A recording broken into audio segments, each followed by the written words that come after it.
Hey guys, and welcome back to the channel. Or hello if it's your first time here. So, the time has finally come.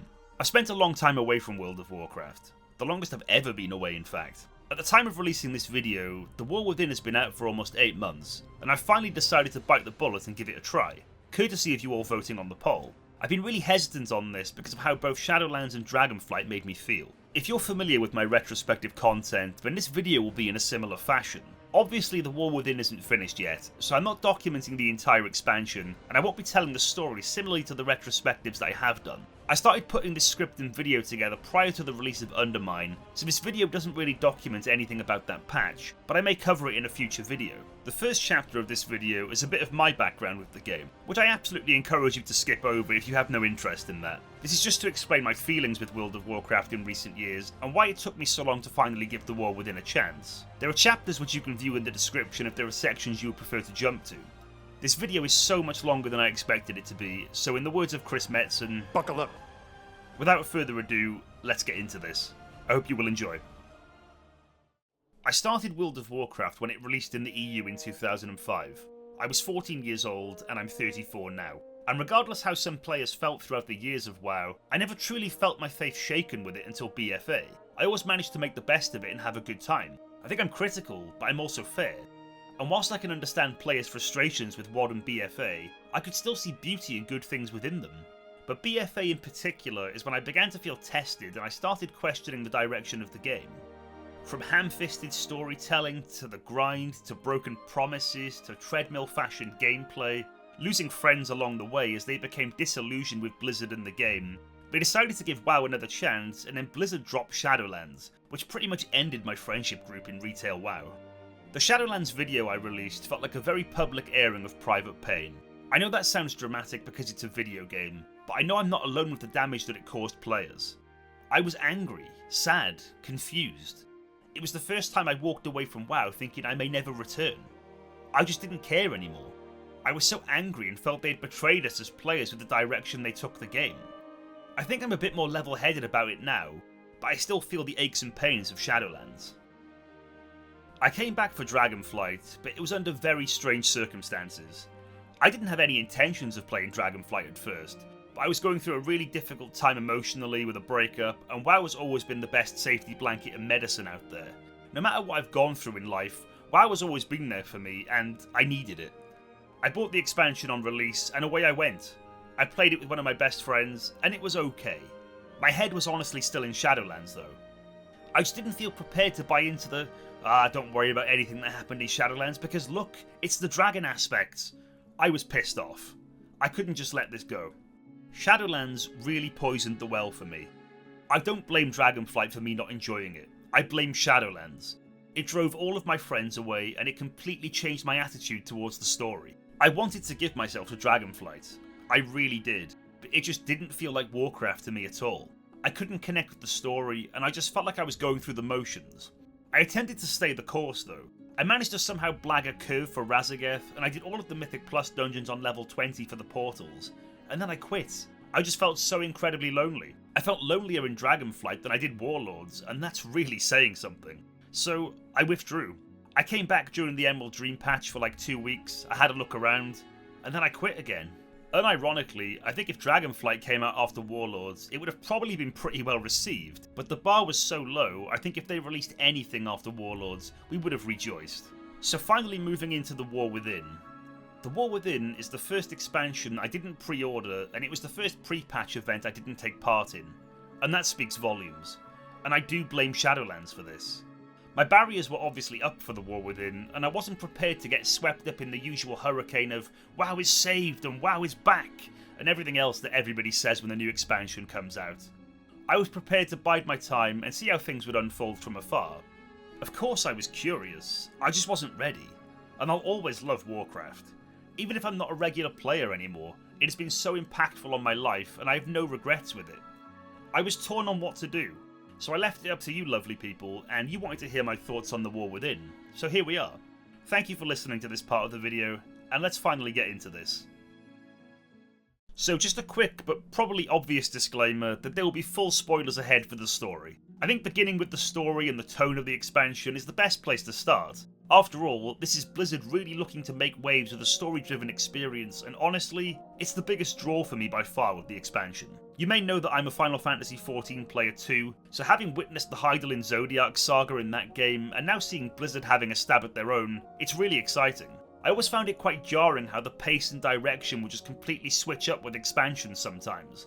I think an example of this is how we're on the Legion's homeworld of Argus, and we slay an actual Titan, and then suddenly we're just back to the faction war like nothing has ever happened. That was so bizarre to me.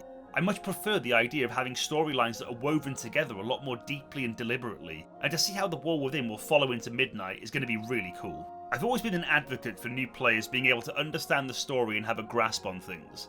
That's what got my YouTube channel started in the first place, so I was really glad to see they'd included a cinematic at the start which documents the events since Battle for Azeroth. That was nice to see.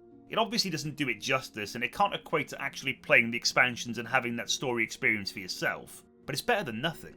I appreciated it, but I think Blizzard have acknowledged that they still have a long way to go with helping new players understand parts of the story and bringing them into the game. I know the storytelling aspect of the game isn't for everybody, and that's okay. We all enjoy different corners of the game, and we don't all have to like the same things. But to see more of a story experience and for it to be told over 3 expansions is very appealing to me.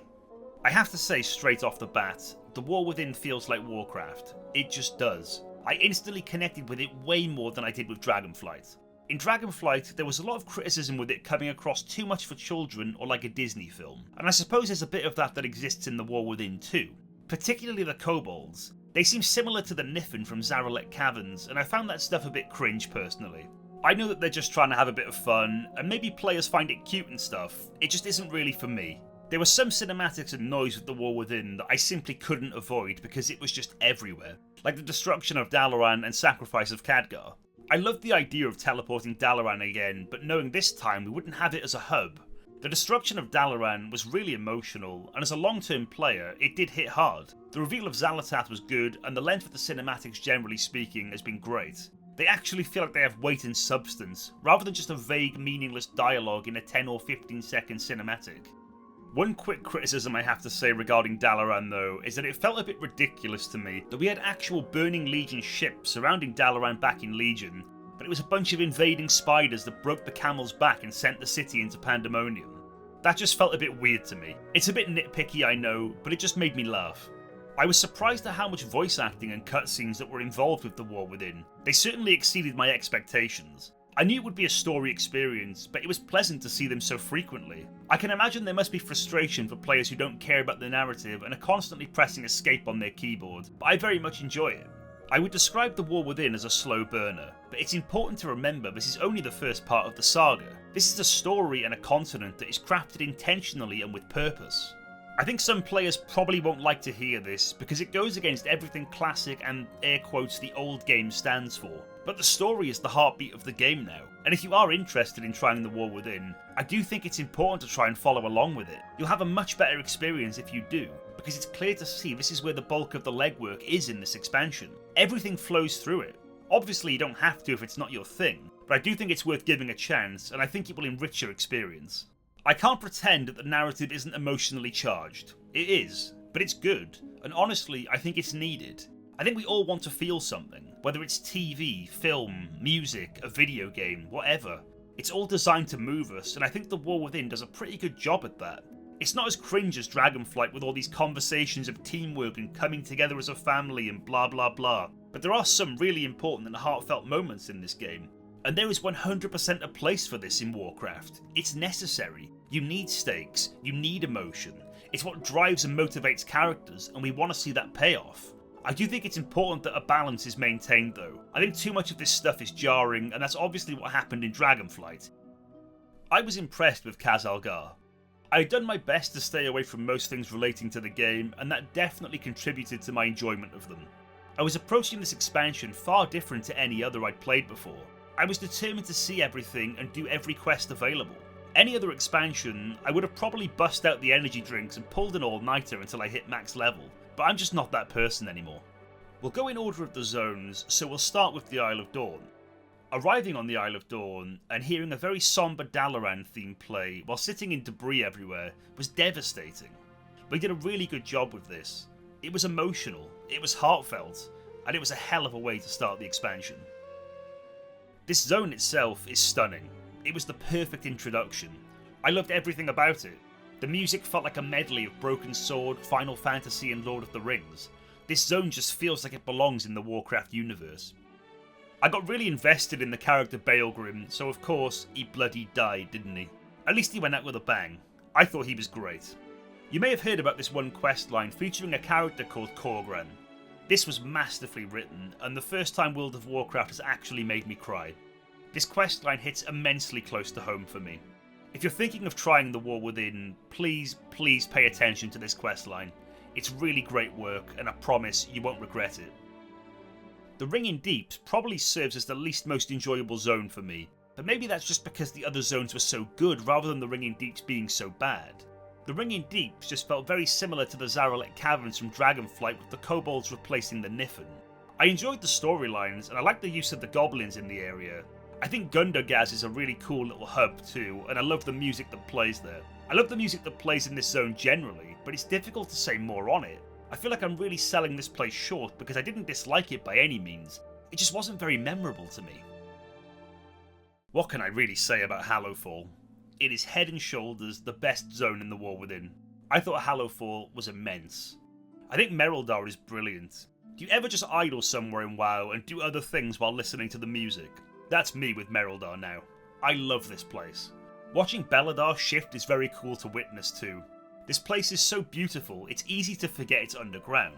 Entering this zone for the first time was a real jaw-dropper for me, and I don't remember the last time a zone made me feel like that. Maybe Stormheim in Legion. Hallowfall is just stunning. The Isle of Dawn was gorgeous, but this just took it to a completely new level. I told myself I'd live in Nagrand if player housing allowed it, but I might have to start thinking about Hallowfall instead. I just adore it, and as a paladin, I really feel like I belong here. I really enjoyed the quests in this zone, in particular the Brawn Pikes, and if you're already clanging and banging in Season 2 with the Priory, I'm sure you're seeing plenty of them. I'm so very interested in the Arathi, and I wonder how important they may be for the future. Ashkahet to me feels like what Azul Nerub should have been in Wrath of the Lich King. I always thought the Nerubians were really cool, but they were brushed aside pretty quickly back in Wrath. Fleshing out the Nerubian lore a bit more and showcasing what a fully realised kingdom of Nerubians could look like, instead of Azul Nerub just being condensed to 2 dungeons, was really great. Ashkahet feels very unique, and the weekly quest with the minor factions is something nice to work towards. I think some might think the Nerubians look a bit boring, but they certainly make up for it with their personalities. They're so interesting to listen to, and I love their voice acting. I would describe the City of Threads as a poor man's Suramar, or maybe something akin to Tazavesh from Shadowlands. It just felt like a weird bazaar rather than somewhere that was lived in. I thought it was fun, but I just don't think Blizzard will ever really be able to replicate something like Suramar again, but it was nice to see them try. I enjoyed the questline with Lillian Voss too. It's always nice to see old faces pop up now and again.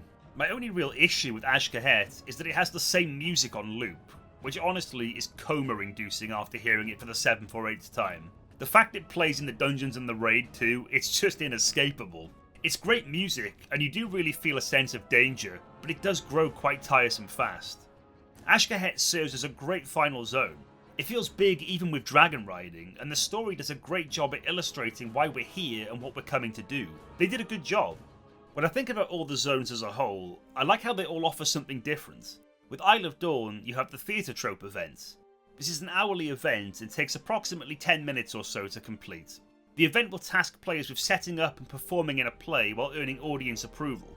Every 2,000 audience approval will upgrade the reward from the event, with a maximum score of 6,000 rewarding an expert actor's chest. This could contain Valor Stones, crests, gold and so on. There's also a chance to receive profession recipes from this event, including the following. Blacksmiths could get the charged rune axe, enchanters could get a chest enchant, dual crafting could get a ring, and leatherworkers could get some wrists. Moving into the Ringing Deeps, upon reaching level 80 and Renown 3 with the Assembly of the Deeps, players can participate in the Awakening the Machine event. Awakening the Machine is a scenario with the objective of the event to protect Speaker Kuldars from waves of mobs. In total, there are 20 waves and there'll be short breaks after every 5 waves. There's also a harder difficulty with no breaks. The rewards from Awakening the Machine are Valor Stones, crests, reputation, resonance crystals, a fractured spark, and the Awakened chest has a small chance to contain a mount. Hallowfall offers a bunch of dailies that reward similar currency. and a rare mount that I picked up that I had no idea about. I guess I'm lucky. These are pretty repetitive, as most dailies are I suppose, but they do give you a nice chunk of renown with Hallowfall, and if you're an achievement hunter like me, there's an achievement to go for to complete all of these quests. And finally, as mentioned before, Ashkahet allows you to choose a member to earn favour with that week. None of these events are particularly groundbreaking, but it's nice to have reasons to go and spend time in them, earn a bit of currency, and work towards things, be it achievements or just ways to get some materials. An interesting thing to note about the zones generally speaking is just how short the chapters are. There are only 3 in each zone, which feels strange knowing they want to give us more of a story experience, but the chapters are shorter than their predecessors. It feels fine, but if you're just progressing through the main campaigns, you'll probably blast the game really quickly and maybe finish up at level 76 or 77, so I'm told. As mentioned, I was doing every single quest, so I already hit level 80 before I even got into Hallowfall. I would recommend doing all of the quests, but I know how some players feel about trudging through quests and not gaining any experience. Some of the smaller contained storylines are really good. In closing, I think Khazalgar is a really good continent, and they did really well to make these zones feel alive. I've never been afraid to hold back and say how I feel about Blizzard. When they get it right, I'll praise them, and when they get it wrong, I'll be the first to slam them. And I'll always keep it 100% real with you guys, but they are learning lessons. That much is very clear to me. Has it taken them a long time? Definitely. And the damage caused particularly in BFA and Shadowlands is probably not recoverable at this point. But they are listening. They do want to do better. They are evolving, and I do think they're creating something special here. The War Within features a decent cast of characters, but some will obviously play a hand later down the line. I won't cover all of them, but just the ones that I think deserve mentions. I'll start with Illyria, and I'm really sorry for fans of her, but she just isn't doing it for me right now. She kinda just feels like Maiev on steroids or something. All she talks about is Xal'atath and the hunt, and I get it. She wants to avenge Khadgar and she feels responsible for Dalaran, but it was incredibly draining and tiring to listen to. It felt like almost every piece of dialogue. I'm also not really sure if I'm hot on a new model either. It feels very My Chemical Romance, Panic at the Disco, Mum, this is not a phase. She's not terrible, and I'm really interested in her development, but I just didn't feel great about her. I hope my opinion will change as time goes on. She had a great moment during the closing campaign when she freed Khadgar, that was really cool. Illyria is obviously a huge focus in this story, and I'm really curious how all of this will unfold for her. Khadgar doesn't play much of a role in the War Within, but he's obviously important to the story and of course the beginning of the expansion. Khadgar discovers that Xal'atath was siphoning Dalaran's power into the Dark Heart within the Violet Citadel. After a failed attempt to stop her, he was eventually joined by Illyria. Acting quickly, Khadgar would teleport Illyria to the Isle of Dawn with Dalaran then being destroyed. It seemed safe to say that Khadgar had perished, but in fact he was absorbed into the Dark Heart. Illyria would later confront Xal'atath and damage the Dark Heart, which would release Khadgar in his Raven form. Seeing Khadgar return in the final campaign cinematic was pretty powerful and I enjoyed it. I can't help but think maybe they played their hand too early with it though. I think I would have personally preferred it if he came back during a bigger moment, akin to Gandalf the White, but it was still great. I do hope that Blizzard will have the guts to kill some characters off in the Worldsoul Saga though. I think they will. My money is on Greymane or Sylvanas. I'll tackle the dwarves in Dagran, Magni and Moira together, and they were really fun to see more of. I never thought I'd say that about Magni. Magni's cinematic was great. These are the kind of heartfelt moments in WoW that I really like. Again, could Magni have sacrificed himself or been killed off? I mean, sure. I just don't think they're ready to pull that trigger yet. It was a really powerful cinematic though, and more importantly, we saw Magni restored to his original form, which was really unexpected. I think Magni is forever going to be a meme now though. All you have to do is mention his name and everybody starts saying the same thing. Oh, the wounds champion, several Azerite wounds, and all that stuff. I don't think he's ever going to live that down. But it was good to see him again, and it will be interesting to see what the future holds for him. Dagran is an interesting new addition, and a character I don't really know much about at all.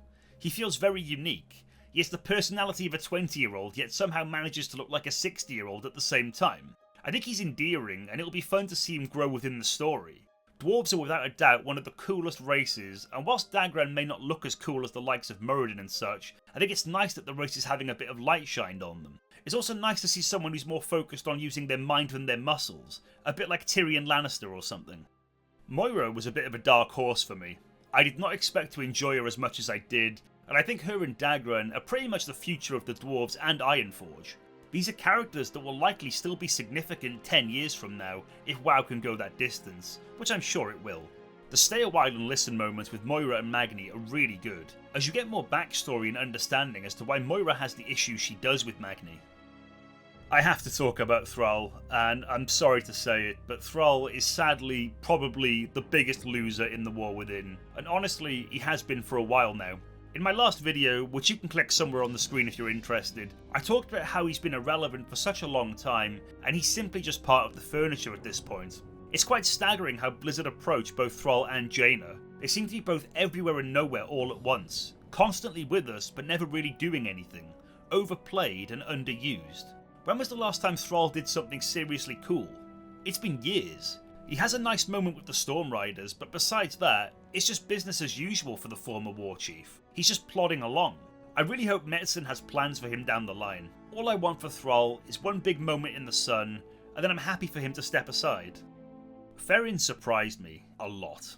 From the outside looking in as I kept my distance, Ferrin almost seemed a bit like rage bait for some players, and an easy way to criticise the game. She was described as a box ticker. She's a woman. She's disabled. She's of colour. They've already made their mind up that WoW is quote unquote woken shit, and I'm all for finding criticisms and flaws in games. I think if you love and care about something, then you will find flaws in it. But this was just low-hanging fruit and frankly not true. And I think she suffers from other female characters who have suffered from bad writing in the past. I'm looking at you, Ray. We've always had empowering female characters, whether that's in film, TV, or video games. They've always existed.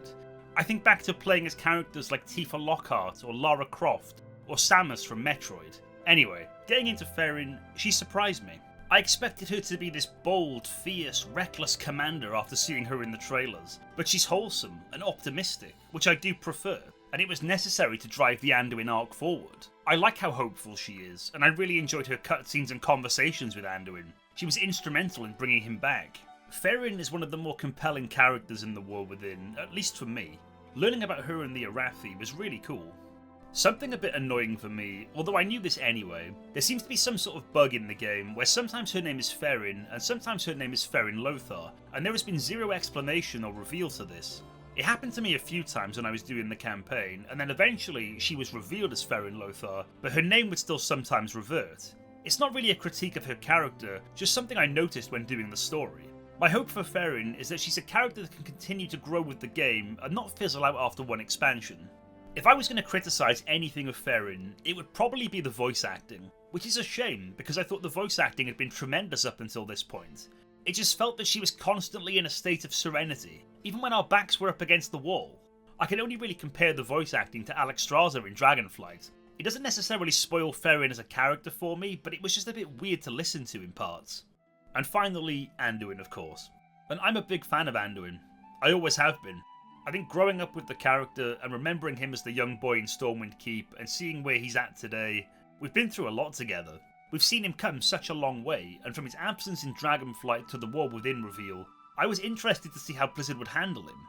I understand it's a bit icky with the Jailer and Shadowlands, but it does make Anduin more appealing, and it's taking him to a place we've never seen. He's gone from being this hopeful leader and always trying to do what's right to this disillusioned, jaded loner who's completely shattered. It probably hurts a lot of people to admit this, but Anduin is the face of Warcraft in this modern era. Whether you love him or hate him, you can't deny it. He's the Cody Rhodes of WoW. I've personally always enjoyed him, but understand he's an acquired taste. Similarly to Khadgar's return, I think they pulled the trigger a bit too early on Anduin finding his light. I wanted to see a serious struggle with him that would span multiple patches. I don't think what has happened to Anduin is over, by a long shot. I think it's imperative too that we see Anduin kick some ass. At least that's what I hope for. He doesn't need to be like Varian, and he knows at this point he doesn't need to be like Varian either. But I just want a reason to say hell yeah, this is the guy. Of course there are other characters such as Brinth, Baelgrim, Gazlo and the Nerubians in Ashkahet, and they're all great too, but this video is already too long as it is. Something else I'd like to hit on in this chapter is diversity within the game. And I know this can be a bit of a delicate subject, but it feels more apparent in Warcraft now, and I don't really understand why. What I mean by this is growing up with Warcraft 3, and even the early days of WoW, it felt like Warcraft was really ahead of the curve with this, or maybe perhaps it was a period of time where this was more normalised and not so forced like it is today. We always had powerful characters in Warcraft, both men and women. Before I started my journey in The War Within, I'd read some criticisms about how men were portrayed within the game, and how several of them were replaced by female figures throughout the story. It can feel a bit girl power at times, and gives me the impression that Blizzard may be looking over their shoulder thinking, oh well, if we don't do this, what are X, Y and Z going to think of the video game? And I just don't really understand that mentality, because to me, Warcraft has always been very diverse, long before it became a mandatory thing in media today. And whilst the male characters get replaced with female characters, we see the male characters regressing also. And maybe I'm totally off base with this. When you think about some of the male characters in the past, like Arthas, Varian, and as I mentioned earlier, even Thrall, we don't really have anything like that going on now. And I've always been very honest when it comes to having touchy-feely and emotive stuff, as well as some serious war and combat. I think both are needed and a healthy balance must be maintained, and I just don't really see that right now. I have no issue with the women replacing the men in what has happened in The War Within. I thought Brynth becoming High Speaker was very fitting, and I liked that. I'm happy for the focus to be on whoever is relevant to the story, no matter the gender. And it's never bothered me much personally, but it's a clear observation that players like to point out. I think my opinion on this is that players are still wanting the war back in Warcraft, and they want the game and story to feel the way it used to be. And I'm just not sure if that's a possibility anymore. What we absolutely can have though is masculine men, masculine women, men who aren't afraid to show how they feel, all that stuff. It's all valid and it all belongs. I think it's important to quickly mention how insane the Alliance bias is too. And this obviously dates back quite a while now, but in The War Within, it's really no different. And if you're a Horde player, please do sound off in the comment section with how you're feeling about this, because it seems really unfair to me. The most I can remember about the Horde in The War Within is when Turalyon and Gaia are arguing. There's a touching moment with Thrall when he's helping with the Stormrooks, but it didn't really feel like anything else was going on for them. I suppose the goblins in the Ringing Deeps could count. It just feels very bare bones for Horde players. I honestly just want the Horde to have a war chief again. It's never felt the same since, and this council thing just doesn't really do it for me, and it's never really had much of a light shined on it. The Horde really lack identity right now. Bias aside, I think the characters are written well, and I think the new additions are very welcome. I just hope these characters will stay involved for the saga and not fizzle out like so many of the past tend to do. Xal'atath can have her own section, as that is something I'd usually do in my retrospectives for villains, although it's unlikely she'll serve as the final antagonist of The War Within. I'd be surprised. I think it's very important Xal'atath survives The War Within if she's to cement herself as an all-time great villain. I expect she'll be dealt with in Midnight. The Xal'atath reveal at the beginning was very cool. I'd done my best to avoid spoilers, so I didn't see that coming at all. The coming about of Xal'atath was a bit random for me, and you'll have to forgive me because I was in and out of Dragonflight a lot, but how it transitioned from the Emerald Dream to the Dark Heart all felt a bit random or sudden for me. The dragon aspects were just kicked to the curb now they had their vague powers restored, and we were beginning a new story, which is absolutely fine, and for me it was very welcome, because Dragonflight just wasn't connecting with me at all, but it just felt a bit disconnected from everything else. And maybe it's a bit of an unfair criticism because we could say that about previous expansions too, and that would be true, but I was under the impression things would be woven together a bit better going forward. I think Xal'atath is really interesting, and they've done a great job at not giving much away about her, because I love to read the speculation and hints. It feels great not knowing the answers or how things are going to go down, and I have to credit Blizzard for this. To have a villain like this, and the clarity they're giving the player base with the roadmap, it does feel like there is actually a plan. And I'm pretty skeptical about the storytelling in recent years, but I want to have faith in them. It's fascinating that Xal'atath stands where she does today. We've seen and heard so much of Xal'atath in both Legion and BFA, but we really still don't know anything about her at all, and I really like that. It's important to keep that mystery, and they need to handle Xal'atath with great care. I think Xal'atath is a second chance to get things right after what happened with N'Zoth. The N'Zoth stuff still pains me, but I'm really excited to see where things can go. My only fear with Xal'atath so far is that I don't want to see her doing the same things with different characters. Like making a deal with Ansurek here, and then making a deal with Gallywix there. It's just going to feel too samey, so I hope they have some tricks up their sleeve to keep her fresh and exciting. I've only leveled my Paladin so far, so I'll discuss what hero talents are generally speaking, and how they've impacted my gameplay as opposed to talking on more of a grander scale across various different classes. Hero talents were being introduced in The War Within as an extension of the Dragonflight talent system rebuild. Each class has 3 hero talent trees, except for Druids which have 4, and Demon Hunters which have 2.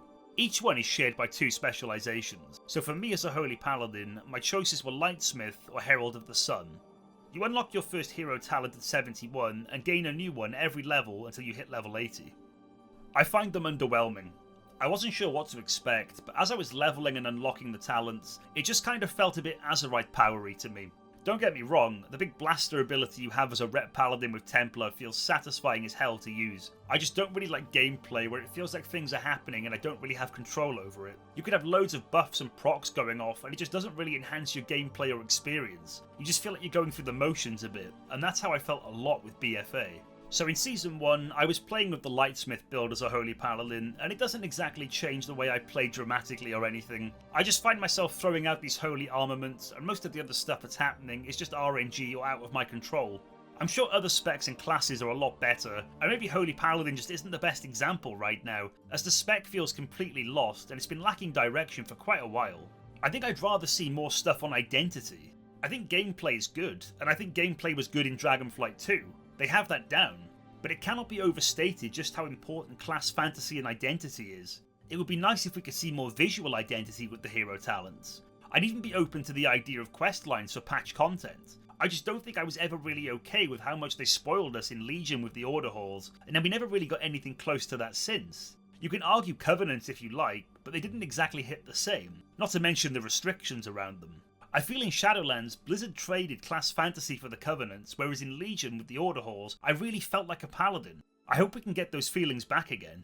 I expect they will continue to expand hero talents throughout both Midnight and The Last Titan, but it will be interesting to see where things go after that. You'd have to imagine in time there'll be more level squishing and talent tree revamps and, dare I say it, maybe even a return to borrowed power someday. You never really know. I think the talents are in a pretty good place right now. Delves was a pretty big one for me. I was really keen to see what this was all about, described as evergreen gameplay and what could be considered as tons of lessons learned from past expansions. I knew a little about Delves, but my plan was to avoid as much as I could and just get in there so I could be as honest as possible about it, because I think a mode like this could be really important to the future of the game. So if you're not familiar, Delves are a solo or small group pillar of progression in the War Within. They feel like a mixture of different bits of content in the past. Scenarios, the Mage Tower, Horrific Visions, Torghast, Mythic Plus. Delves are role-agnostic mini-dungeons for 1 to 5 players, and Delves provide experience and gear all the way up to Mythic Plus 5, or Heroic Raid equivalent gear, and they also offer cosmetics and collectible rewards, including a customizable Delve exclusive mount. Delves have difficulty tiers, with tiers 1 and 2 available during the level up process, and then tiers 3 and above at level 80.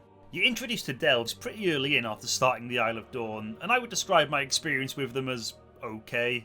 They were exactly what I thought they would be, and I think they slot in as a pillar of endgame progression quite nicely. They aren't something I particularly have a strong desire to engage with, but I know eventually I'll do them all for the achievements. I think they've done well with adding little story beats to the Delves, so it's not exactly the same every time you go in there. I do kind of wish they were a bit like Torghast, and before you say, "Whoa Ed, slow down you crazy bastard," hear me out. I just mean in terms of power levels. It would be nice if we could scale up to do obscene amounts of damage, and I really hope Delves can potentially be a stepping stone to another roguelike in the future. Just hopefully this time done right, with feedback taken on board. I thought Zekvir was fun, and he felt like a great culmination to the first season of Delves. I immediately jumped in on the harder difficulty and had no idea what I was getting myself into. About 50 pulls later, I finally managed to get him down.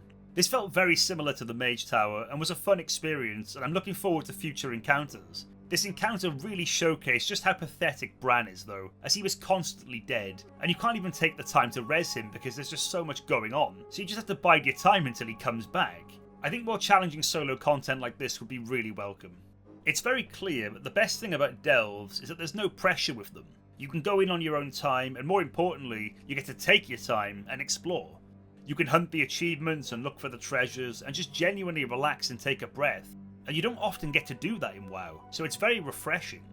Delves serves a fantastic way to get some decent gear without all the stress of Mythic Plus and raiding, if people aren't so comfortable around those environments. This is a gateway for players to still have some relevant gear and feel their characters getting more powerful in their own right, and that felt weird to me at first, but I completely get it. In my Shadowlands video, I criticised the Creation Catalyst because I felt it was damaging raiding by offering tier pieces to everybody, but it does make complete sense. We can't really go back to gating tier behind raids anymore because it would be unfair to players who prefer to play Mythic Plus over raiding, and force set is just so important.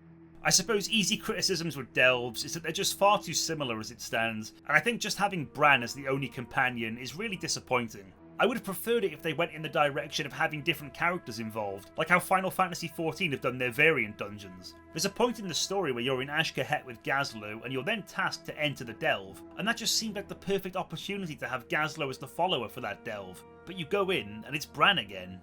I do wonder how much people enjoy delves, or how much replayability they offer players. I can remember when this was first announced, and I thought to myself, why are people going to care about this? And I still sort of feel that way now.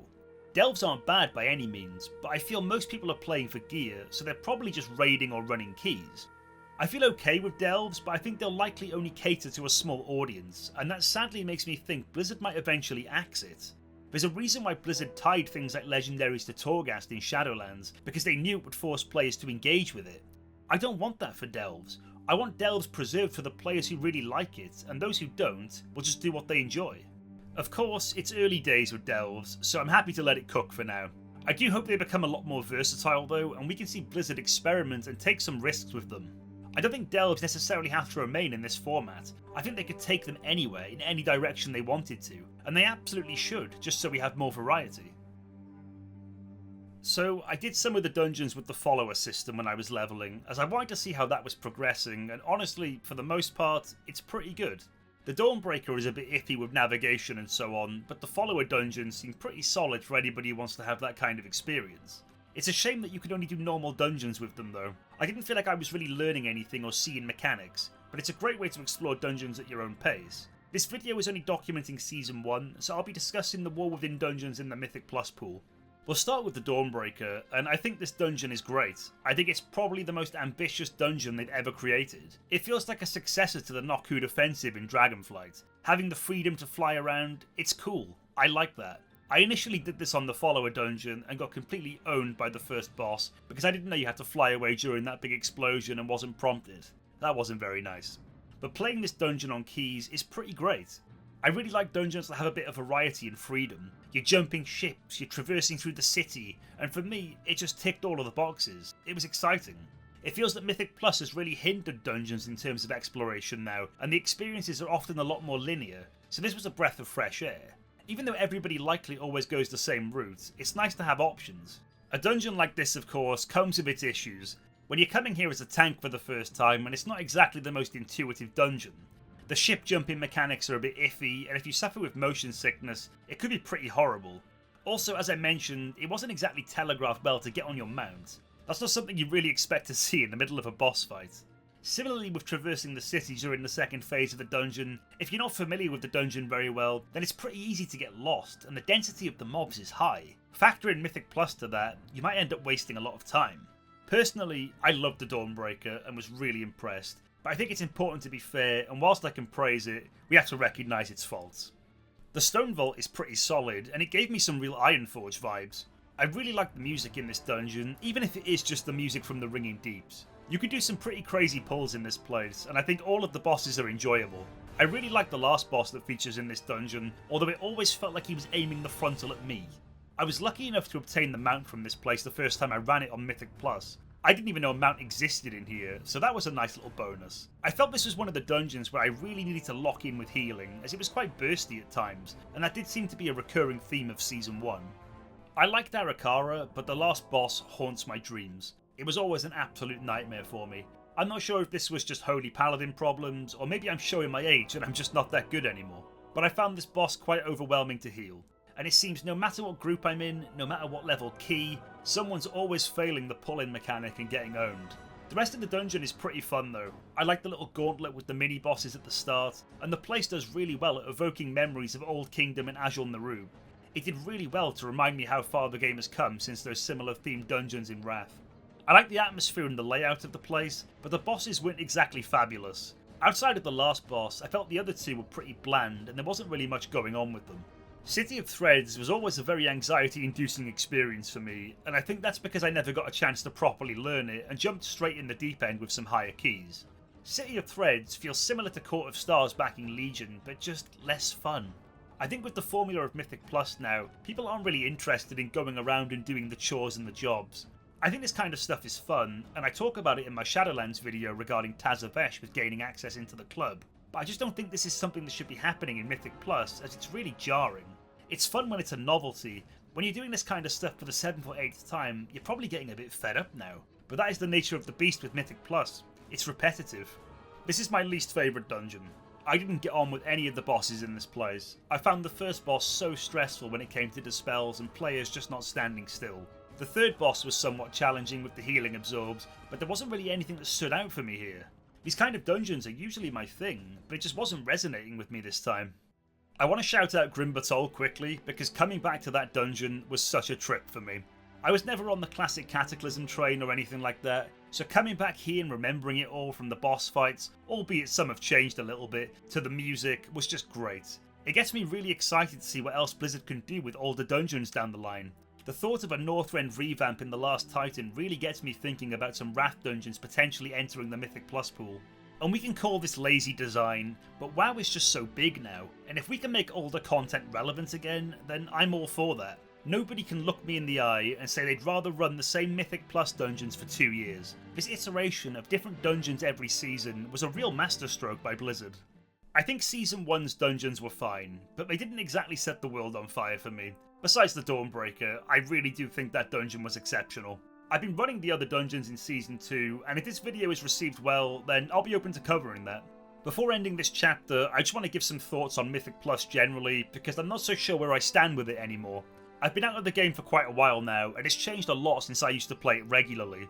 I don't really know how high players can push keys these days, but I was doing 20s in Dragonflight Season 1, and I'm currently doing 10s or 11s in The War Within, and they're more challenging than they used to be. The affixes have also changed from back in the day too, where I would be more used to the likes of bolstering and necrotic and raging and teaming. It seems all of that has been done away with now, and there are seasonal themes instead. I believe these began in BFA if I recall, but I think that was only on a +10. I can recall the N'Zoth corrupted affix with the obelisks. So the format of Mythic Plus now has Fortified and Tyrannical, and they will rotate on a weekly basis as your first affix. Then you're introduced to Xal'atath's Bargain as you continue to push keys. This has 4 different iterations that change on a weekly basis. As you continue to push keys, you'll then get whatever affix wasn't the initial one, so you'll basically be running keys with both Fortified and Tyrannical. And then finally, Xal'atath's Guile. Xal'atath's Guile revokes the bargains and makes the dungeons even harder. I never did keys higher than 11, so I never saw this affix come into play. This gives enemies a flat 10% increase to their health and damage, and players no longer receive the positive effects of the bargain affixes. This iteration of Mythic Plus seems pretty polarising, and I'm not sure how I feel. I think keys feel a bit easy at the minute. Like, they can be challenging, sure, but it feels like everybody's Mythic Plus rating is very high. It's possible that might have something to do with the season winding down, but it seems relatively easy for players to get ratings of, say, 2.2 or 2.4, and I'm not sure if that was always the case. It feels like they need to inject some life into Mythic Plus, but I'm not really sure what they need to do, but it does feel a bit flat right now. I miss the old affixes. It at least made the approach to dungeons a bit different every week.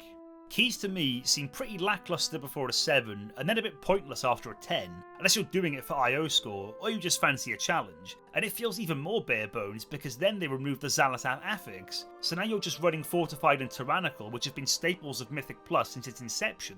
It just feels bizarre to me. Furthermore, there's no reason to really run higher than a 10 loot-wise because they still offer Hero Track instead of Mythic, but I think that's a conversation for another time. I think if Myth Track gear was getting thrown around in Mythic Plus, then Mythic raiding would be more dead than it already is. Mythic Plus is a pillar of endgame, and I'm pretty sure it's in for life at this point. I don't think they'll ever need to retire it, but I do think the formula desperately needs refining somehow. I think it's impossible to do away with something like Mythic Plus because it offers that replayability other expansions simply couldn't. It keeps dungeons relevant, and more importantly, it breathes some life into dungeons of the past. I had no plans to cover the raid initially because I didn't think I'd get any real opportunities to play it, and because I was coming into the game so late, I thought it would just be a stomp fest. And it was. I cleared it on normal and didn't really feel like I learned anything or had much of an experience, but luckily I managed to blag my way into a heroic group and even get curve, and whilst heroic felt quite similarly to normal, I feel like I saw enough to form some opinions of it.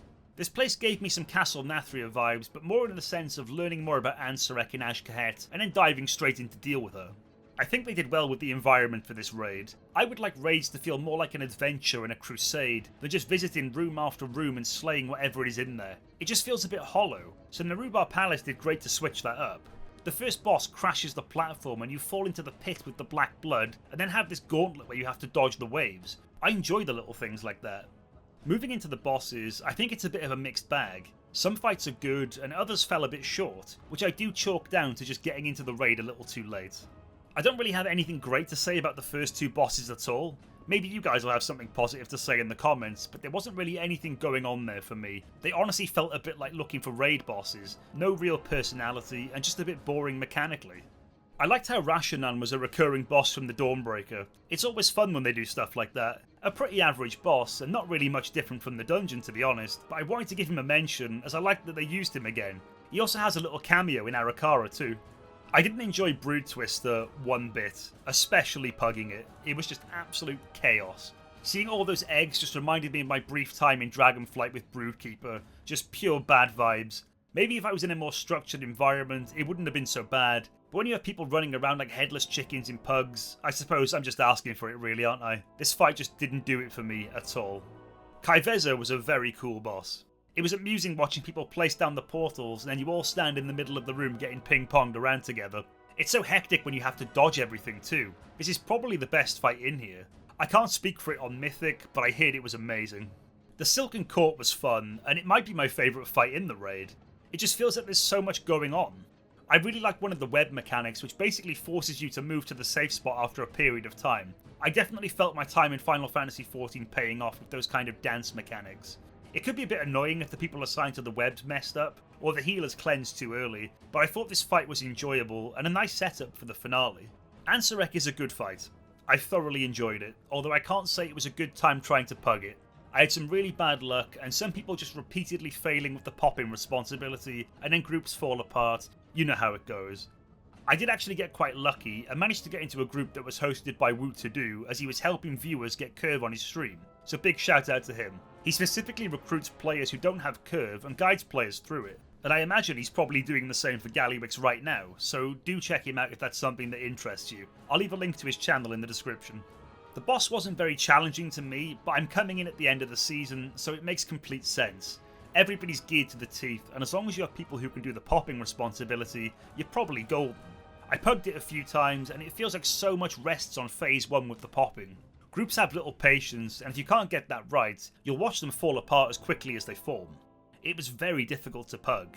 It was nice to split the teams up as you ascend to the top for the final showdown, but everything else is a breeze. It's still a really enjoyable fight, and she does feel like a final boss. She's not as threatening and memorable as Raszageth, and definitely not as sexy as Denathrius, but she felt a worthy contender. I do wish there was a bit more focus on her as a character though. You never really thought about Ansarek, just Xal'atath. Ansarek should have probably been more involved in the campaign than what she was. I enjoyed the raid, but I think they could have definitely done more with it. It would have been cool if it involved the City of Threads too on some level. Part of me wishes I started earlier so I perhaps could have struggled a bit more with some of these bosses. For the most part, I just felt like I was along for the ride, but I had fun nevertheless. It felt good to be back in a raiding environment. This was the first raid I had done from start to finish since Castle Nathria, and that was such a long time ago. I still feel a bit torn with raiding because Heroic feels too easy, and Mythic feels too hard. I think my goal for the future is simply just to achieve Curve. I don't think there's any interest in Mythic for me again, not unless Blizzard were prepared to introduce something like 10-man Mythic. If that was to happen, then I'd be back in a heartbeat. World of Warcraft introducing a story mode difficulty for the raid was incredibly interesting to me. The first video I ever made on this channel was about new player experiences and how they could never truly get the full experience or conclusion of their chosen story with Chromie Time. I talked about how if somebody was playing Wrath of the Lich King in Chromie Time, their experience doesn't exactly end with them defeating the Lich King, and that's always bothered me. You can click somewhere on the screen if you're interested in checking that video out. So for those who don't know, the War Within story mode is a 1 to 5 player experience that features the last boss of the raid. It's essentially looking for raid, but you don't get any loot from it. It's just a way to have a narrative experience by yourself. There isn't a great deal to say about this in terms of yield. It's not exactly challenging, and there's no reward for doing it. It's just a way to get your story ending in a comfortable space. I'd be open to the idea of players getting a full raid experience in story mode if that's what they wanted. Just zoning in for the last boss feels a bit weird, but it does satisfy that grand finale. I've been of the opinion that looking for raid needed to go years ago, and there are far too many difficulties in the game at this point. They may as well just tie loot to this story mode and abolish LFR entirely. There's immense potential with this mode, and the follower dungeons that were implemented in Dragonflight too. They now have all the tools I have mentioned in my Island of Irrelevancy video to give players the story experience for any expansion, if they want to retroactively make that happen. It's a bit of work, and maybe not everybody will engage with it, but it will certainly enrich players' experiences if they want to check out previous storylines. I just think somebody going to check out Northrend and learn about the Lich King should really get that confrontation at the end before moving on. It shouldn't just be about clearing 2 zones in Northrend and calling it a day, unless of course that's what you want to do, then by all means carry on. But the story is important, and as WoW continues its journey, it's becoming even more story driven, and I just don't think that we should take the last 4 or 5 years of WoW's story and disregard everything else. The world is gigantic, and if people want to explore and learn about it, Blizzard should do something to assist that. Like I said, they have all the tools to make it happen. I'm fully aware that not everybody cares about the story, and I think sometimes it can be difficult to empathise because a lot of players have been around for so long and have seen everything, so it doesn't really affect them. But new players must feel so lost. I just want people to have a good time and be able to digest the story. If I was a new player and wanted to check out Cataclysm and I was hearing all of this talk about Deathwing, I would at least be hoping to face off with him before leaving that story behind. There's a lot to build on with something like this, and I really hope it's something they consider. I thought I'd touch on Warbands briefly, as they're a new feature in the War Within, a big selling point, and viewers may not be entirely sure what it is. I'm probably not the best person for it because I'm very much a one character Andy, but I think it's important to mention because it's made WoW the most accessible it's ever been, and who knows, it may even encourage me to level some new characters down the road. So if you're not familiar, Warbands is a new account-wide progression system introduced with the War Within. With this system, players can enjoy account-wide progression across all characters on their Battle.net account, regardless of faction. Developers are looking to eliminate the awkward barriers that come with playing on alts. It feels like this is something that has been coming along bit by bit. You might remember way back in the day before the Collector's tab and just how restrictive the game used to be per character, and all of this seems to be vanquished now, for the most part. Not everything is cross-character. For example, your old reputations won't cross over, but more modern reputations under the renowned banner will, which is really helpful. There is a Warband bank, and I think they really missed the trick not titling that Warbank. This is a handy way of getting things across to multiple characters, whether it be gold, gear, or materials. I think Warbands is genuinely great for somebody like me, because one of the reasons I continued with my Paladin is all of the hard work I've put into him over the last 2 decades. I feel quite shackled to him, to be honest. Admittedly, I also honed my craft and got better and better at the game. I don't think I'd be very good at keys on another class, for example. I always feel very comfortable with Holy Paladin, but Warbands is a great incentivizer to get out of your comfort zone and try new things. Alts have never really been my thing, but variety is really important, and people love to try and do different things, and in the past, Blizzard haven't been so good at reading that. If you think back to artifact power in Legion, or essences in BFA not being account bound, there were a lot of issues that made wanting to play alts really difficult, and for some players, it's a giant part of their experience. This is something that really should have been in the game about 5 or 10 years ago, but hey, it's better late than never. The 20th anniversary was a weird one for me. I came back to the game without buying the War Within. I was unsure about the expansion at the time, but I felt that I owed it to myself to come back and see what was going on for this event, and just celebrating a game that means so much to me and has been so important in my life. I obviously wasn't about to let the Tier 2 Judgment set pass me by either. Come on now. This was probably the biggest draw of the event. Blizzard scaled up the Tier 2 sets from Blackwing Lair, and they also offered sets for the classes that wouldn't have existed at the time in Death Knight, Monk, Demon Hunter, and Evoker. I managed to buy a good few of them. I really love the Monk set. I hope they'll consider bringing them back for every WoW anniversary going forward, as it will feel a great shame for people who have missed out on them. Some of the events were great, I thought. I really liked the Mount Off one, where players could potentially show off their rarest mounts, unless the NPC constantly wants you to showcase ones from the store that you simply don't have. The Transmog event was a lot of fun too.